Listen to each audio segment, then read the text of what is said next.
কারবালার ঘটনাটা যদি কোনো ইহুদিরা ঘটাইতো মনটার মধ্যে বুঝ দিতাম। কারবালার ঘটনাটা যদি খ্রিস্টানে ঘটাইতো মনটার মধ্যে বুঝ দিতাম। ঘটনাটা গড়াইছে দাড়িওয়ালা, টুপিওয়ালা, ফাগড়িওয়ালা, ফুরাতের পানি দিয়া উজু করিন না, আবার ফুরাতের প্রান্তরে জামাতে নামাজ পড়িন না।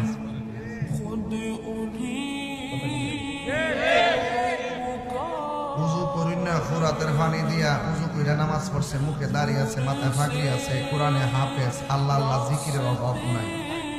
এরাই ইমাম হুসাইনের গলায় ছুরি চালাই দিছে। আপনারা যারা আমরা কন যে হুজুরা লাগছেন কি লেগিয়া, দাড়িওয়ালা রাখছেন কি লেগিয়া, আরে আমরা লাগছি না। দাড়িওয়ালার বাঘ হয়ে গেছে কারবালার ময়দান থেকে। এই জন্য হুসাইনের পক্ষে যারা থাকে তারা কারবালার ওয়াজ করে, যারা ইজিদের পক্ষে থাকে তারা কখনো কারবালার ওয়াজ করতে শোনা যায় না। কথা